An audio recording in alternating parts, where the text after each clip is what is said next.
Dear friends, I am Sudarshan Chakraborty. Welcome to my YouTube channel Friend Focus on English. আজকের spoken ইংলিশের ক্লাসে আমরা কিছু বাংলা বাক্যকে ইংরেজিতে রূপান্তর করছি। আজকের বাংলা বাংলা বাক্যগুলো পুরোটাই পাস্ট ইনডিফিনিট টেন্সের উপর নির্ভর করে তৈরি করা হয়েছে।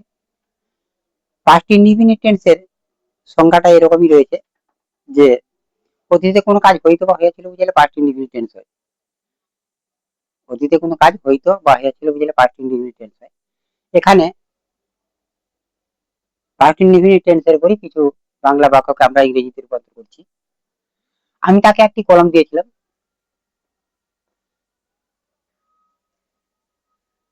I gave him a pen. আমি তাকে একটি কলম দিয়েছিলাম। I gave him a pen. আমি তাকে একটি কলম দিয়েছিলাম। I gave him a pen. সে কাল কলকাতা গিয়েছিল। সে কাল কলকাতা গিয়েছিল। He went to Kolkata. He went to Kolkata yesterday.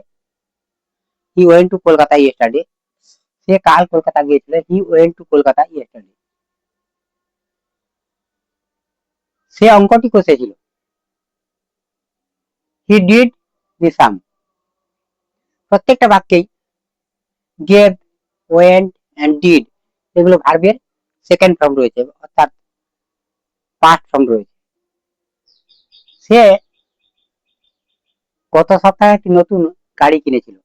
সে গত সপ্তাহে একটি নতুন গাড়ি কিনেছিল। He bought a new car last week. সে গত সপ্তাহে একটি নতুন গাড়ি কিনেছিল। He bought a new car last week. Next, সে আমাকে মিথ্যা বলেছিল। He told me a lie. He told me a lie. He told me a lie. He told me a lie. সে আমাকে একটা মিথ্যা কথা বলেছিল বা মিথ্যা বলেছিল। He told me a lie. পরের বাক্য, সে কি গাড়ি চালাতে পারতো বা সে কি গাড়ি চালাতে জানতো।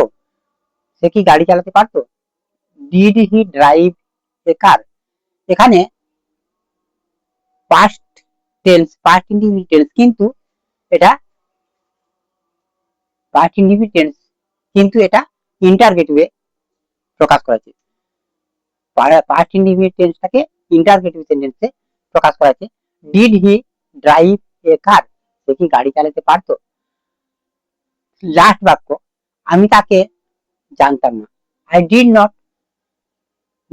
Know him. I did not know him. I did not know him. আমি তাকে জানতাম না। এখানে একটা ইন্টারগেটিভ, আরেকটি বাক্য মানে নেগেটিভ, পাস্ট ইনডিফিনাইট কিন্তু নেগেটিভ বাক্য প্রকাশ করা হয়েছে।